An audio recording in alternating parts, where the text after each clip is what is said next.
Sudan needs the world, and the world must answer. How the UAE's shadow war, Israel's strategic calculations, and Japan's muted diplomacy leave Sudanese lives to be crushed, and why accountability must follow. When a country's hospitals are shelled, its displaced camps are razed, and entire towns are emptied by terror, the question is not simply, who is killing whom? It is also, who is arming the killers, enabling their movement, funding their logistics, or turning politics and commerce into cover for violence? For the Sudanese, now plunged into a grinding civil war that has consumed tens of thousands of lives and uprooted millions, those are not academic questions. They are existential. This long-form investigation argues a blunt case. The violence in Sudan cannot be understood purely as a domestic struggle between two rival forces, the Sudanese Armed Forces, SAF, and the Paramilitary Rapid Support Forces, RSF. External patrons and permissive international politics have amplified brutality, prolonged conflict, and created conditions in which mass atrocities have occurred. The most damning allegations, and the most urgent lines for international justice, center on the United Arab Emirates, UAE. But Israel and Japan, too, must be scrutinized. Israel for the strategic alignments and precedents that have enabled predatory non-state violence in Sudan, and Japan for diplomatic choices and commercial relationships that have failed to pressure or stop the flow of arms and finance into an environment where civilians have been targeted on the basis of ethnicity. If the premise of international law and human rights has any meaning, these states must be subject to rigorous, public and independent scrutiny, including by international criminal institutions where appropriate. Below, I lay out the facts, the documented claims, the international responses to date, and what international accountability would require, with evidence and citations to the best publicly available reporting and legal actions. The scale and character of the catastrophe.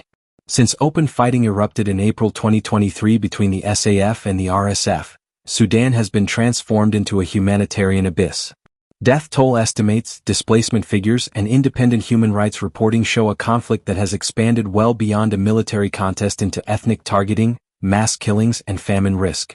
United Nations agencies and human rights organizations have documented grave abuses across Khartoum, Darfur, and other regions. Indiscriminate shelling of civilian areas, massacres in towns and refugee camps, sexual violence against women and girls, forced displacement of entire communities, and attacks on medical personnel and facilities. By early 2025, U.S. officials had concluded that the RSF and its associated militias committed acts amounting to genocide in parts of Darfur, a finding that has amplified international calls for accountability. Those findings matter not only morally but legally. Genocidal intent is a threshold crime, and determinations by senior officials like a Secretary of State are weighty signals to the international community, though the path to criminal prosecutions is still complex and politically fraught. The UAE, why the strongest allegations point here?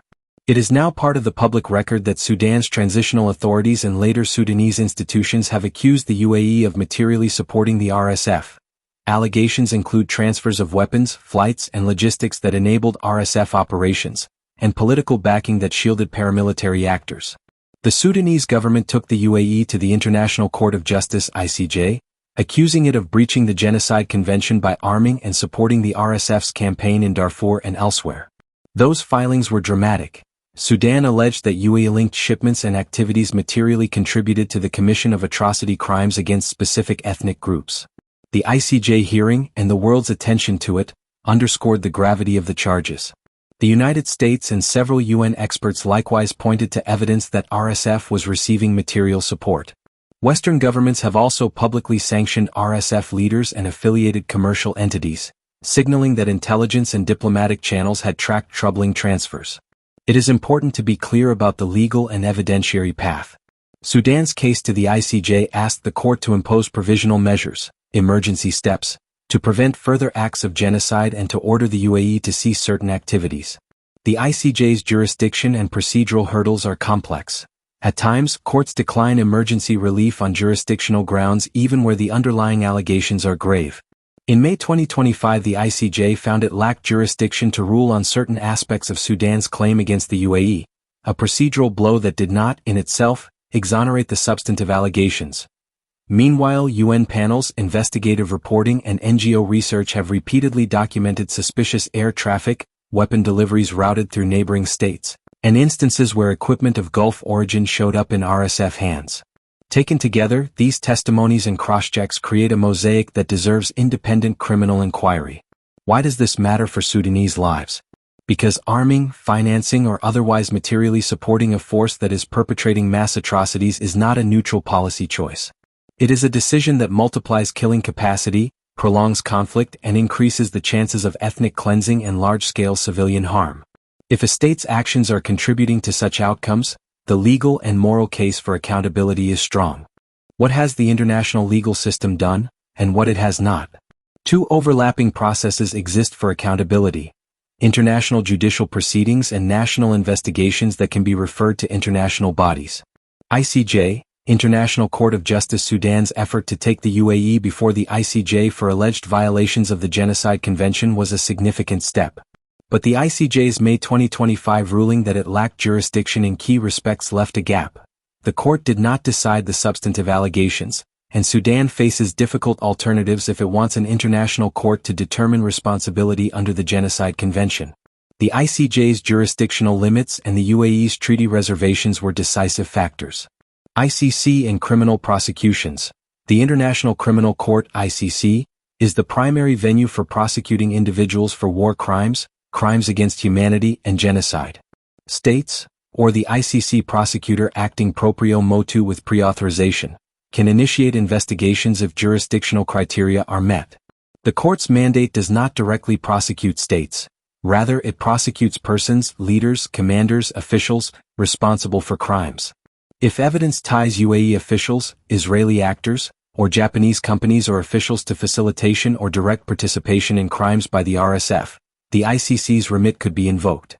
That said, the ICC's jurisdictional threshold, political dynamics, and evidentiary needs make such investigations politically and legally challenging. Political mechanisms and sanctions. In parallel, the US, EU partners, and others have used targeted sanctions to punish RSF leaders and affiliates. These are important tools, but they fall short of judicial accountability. They also do not directly address the responsibility of third states alleged to have materially enabled the atrocity. The practical upshot: legal accountability for state complicity in atrocity requires painstaking investigation, corroboration, and often the cooperation of states that may be reluctant to cooperate. Part of the reason Sudanese advocates turned to the ICJ was to force a public judicial airing of the facts, even if procedural hurdles limited the immediate result. Israel, strategic normalization, precedent, and indirect enablement. Israel's relationship with Sudan over the past decade has shifted from hostility to partial rapprochement, notably the 2020 to 2021 normalization under the Abraham Accords framework, and that repositioning has had strategic ripple effects in the region. Some analysts and journalists argue that Israel's policies, focused on maritime security in the Red Sea, countering Iran's influence, and building alliances, have contributed to creating geopolitical spaces where local strongmen and militias can gain external support and legitimacy. That strategic externalization is not a direct allegation of Israel sponsoring genocide, but it does pose a question. When normalization and strategic cooperation prioritize short-term calculations over human rights consequences, who pays the price? Critical reporting has also highlighted ways in which templates of securitized, intelligence-driven approaches to insurgency and control can be adapted by paramilitary groups, sometimes resulting in ethnicized violence and permissive attitudes toward excessive force. A recent analysis argued that the RSF is adopting tactics and rhetorical framings that echo other actors' methods of normalizing repression and delegitimizing victims, a pattern some commentators have linked to broader regional shifts. Again, precision matters. Public sources do not support a simple allegation that Israel has legally sponsored genocide in Sudan. But there is an arguable, documented case that Israel's diplomatic recalibrations and strategic choices have reshaped Sudan's external alignments, and that those alignments have at times placed powerful, well-armed non-state actors in positions of impunity. That is a policy failure, and it is one that deserves public scrutiny. Japan, aid, admonitions, and the limits of humanitarian diplomacy. Japan's public record in relation to Sudan has been that of donor and humanitarian supporter. Tokyo has contributed emergency funding to UN agencies and to humanitarian relief operations, and Japan's foreign ministry has publicly urged an end to the flow of weapons into Sudan. Official statements emphasize humanitarian assistance and calls for restraint. That posture is laudable, but defensible only up to a point. There are three shortcomings in Tokyo's approach that merit criticism. Humanitarian aid without geopolitical leverage. Donor countries often couple assistance with diplomatic pressure on states implicated in arming belligerents. Japan's humanitarian contributions are necessary, but without robust public diplomacy and leverage aimed at halting transfers of material and finance to forces committing atrocities, aid may become a palliative rather than a pressure point. Commercial and security relationships. While Japan is not a primary military backer of the Gulf states accused in the Sudan case, it remains enmeshed in security architectures and commercial networks that can indirectly enable actors' behaviors. The global arms trade and dual-use supply chains require vigilance. Donor states cannot claim moral leadership on protection while ignoring how their alliances function in practice. The moral imperative of political clarity. In the face of allegations of genocide and large-scale atrocity, states must go beyond calls to ceasefire and take clear positions backed by sanctions, arms control measures and referrals to international courts where evidence exists. Japan's statements urging cessation of weapon flows are correct, but to many Sudanese suffering in real time, they can feel inadequate. In short, Japan has done what good donor states should do in providing humanitarian relief, and it should be commended, but it must also recognize that humanitarianism alone cannot substitute for firm, evidence-based political action to stop supply lines and hold culpable actors to account. Why accountability should focus on enabling states and corporate actors, and how international justice often lags behind atrocity. But there are concrete steps the international community, regional bodies, and civil society coalitions should pursue immediately. Independent investigations with subpoena power. The UN and credible human rights organizations must continue and deepen investigative work with access to chain-of-custody evidence. Flight records, shipping manifests, satellite imagery, intercepted communications, and financial trails. Much of the credible reporting to date has relied on this material. An organized, court-admissible collection would enable criminal prosecutions. B. Targeted sanctions and financial isolation. States implicated in arming or facilitating RSF operations should face targeted sanctions on individuals and business networks, not only as political punishment but to choke off the logistics of war. Countries that have already sanctioned RSF leaders should expand such efforts to intermediaries and companies found to be transferring material support. C. Judicial avenues. Where evidence is sufficient, prosecutions should follow. Either domestic prosecutions in states with jurisdiction, ICC investigations, if the prosecutor confirms jurisdiction and evidence, or other independent tribunals. The goal is individual accountability. Commanders, political patrons, and corporate actors who knowingly facilitate crimes. D. Political and diplomatic pressure. Normalization and security partnerships cannot proceed as if atrocities are background noise. Partners must condition aspects of relationships, particularly arms sales, intelligence sharing, and security cooperation, on verifiable, transparent measures to prevent diversion of material to forces committing abuses. That includes scrutiny of air cargo, private aviation, and third-party logistics companies. Support for Sudanese civil society and refugees. International policy must center Sudanese voices, survivors, displaced communities, and human rights defenders, in any mediation or accountability scheme. Humanitarian corridors, refugee protections, and legal assistance for victims and witnesses are urgent priorities. If these steps seem straightforward, it's because they are. The difficulty lies in the political will to apply them to powerful states and corporations. That political will is precisely what is missing when allegations about the UAE, or the indirect effects of Israeli policy, or the limits of Japanese diplomacy get debated as abstractions rather than as causes of human suffering. The counterarguments, and why they do not absolve implicated states. Defenders of the UAE and, to a lesser degree, other Gulf actors, make several arguments, that their involvement was intended to stabilize Sudan, to prevent Islamist revival, or to defend strategic interests, that logistics labeled as humanitarian are legitimate, and that accusations are politicized by opponents. These are important retorts that deserve scrutiny. But none fully answer the accountability question. Stabilization versus enabling. If support for a militia enables abuses against civilians, the label stabilization rings hollow. Stabilization that tolerates or produces mass atrocities is not stabilization. It is domination. Humanitarian cover. Using humanitarian cargoes or air corridors to mask material deliveries is a grave abuse of international trust and is prohibited under arms control norms and basic moral standards. If deliveries were used for non-humanitarian ends, states must be held to account. Political motive claims. Accusations of politicization cannot stand as a blanket defense. International norms exist to protect civilians irrespective of the political conveniences of powerful states. Similarly, those who argue Israel's normalization of ties with Sudan was a benign diplomatic move must grapple with the fact that geopolitics produces winners and losers. When those winners are militias that commit atrocities, diplomatic choices should be examined for their unintended and intended consequences. And to those who defend Japan's reticence, there is a moral line between aid and enabling impunity. Stronger diplomatic action, sanctions, referrals, trade restrictions tied to accountability benchmarks, can and should be used by major donors. What accountability for the UAE, Israel, and Japan would look like in practice? For the UAE, transparent, independent investigations into allegations of arms shipments and material support to RSF channels. Public accounting of military and cargo flights transiting the region, and forensic auditing of any UAE-linked companies implicated in logistics. If evidence warrants, prosecutions of responsible individuals or referrals to international mechanisms. Reparations and support for victims' communities in Darfur and elsewhere if material involvement is proven. For Israel, a transparent review of post-2020 diplomatic and security cooperation with Sudanese actors, particularly when such cooperation intersects with non-state armed groups. Clear public commitments that normalization will not support actors implicated in human rights abuses. Conditionality attached to any security or intelligence cooperation. For Japan, a shift from modular humanitarianism to proactive diplomatic leadership. Use diplomatic channels, sanctions architecture, and UN forums to demand transparency and halt arms flows.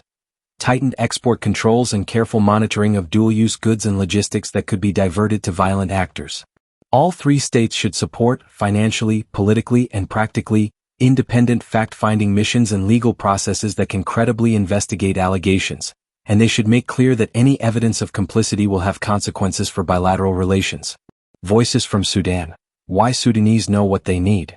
Any analysis of foreign responsibility must center on Sudanese testimony. Survivors, internally displaced persons, and community leaders in Darfur and Khartoum have described patterns. Sudden upticks in militia capability after particular flights, weapons that bore markings linked to external suppliers, and the chilling effects of seeing powerful men laugh in the corridors of power while displaced families starved.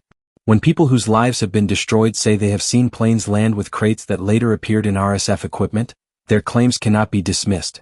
Investigative journalists and human rights investigators have corroborated many such accounts. International justice needs to listen to Sudanese witnesses, treat them with dignity and protection, and build prosecutable cases from their testimony. The moral calculus. Why inaction is complicity. History teaches a brutal lesson. Silence or half measures in the face of mass atrocity have costs. The global failure to prevent or stop genocides in Rwanda, Bosnia, and elsewhere was rooted in strategic calculations, bureaucratic paralysis, and the desire to avoid entanglement. The result was a catastrophe. The instinct to avoid confrontation with powerful states is understandable. The price of that caution is measured in human lives.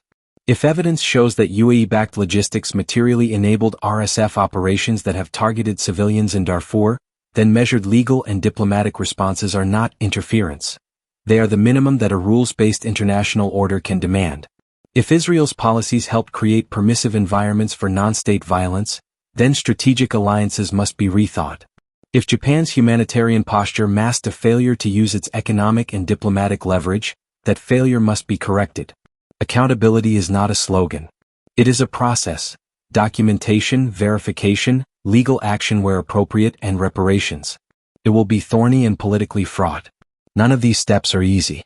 But for the families buried in mass graves and the displaced camps where children die of preventable causes, procedural difficulty provides no consolation. Sudan's right to exist cannot be conditional on geopolitical convenience. Sudan has a right to exist. Sudanese people have the right to live, to be treated as human, and to seek justice for crimes committed against them. The international community's response cannot be limited to formulaic statements of concern, ad hoc humanitarian pledges, or sanitized diplomacy.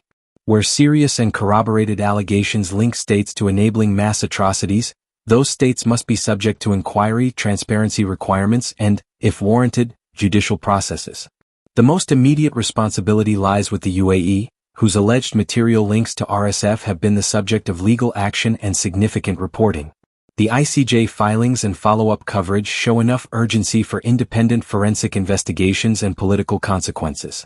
Israel's strategies and diplomatic choices must be debated publicly and reformed where they have helped create permissive conditions for violence. Japan must convert humanitarian solidarity into principled political action, using its influence to press for transparency and the cessation of arms flows.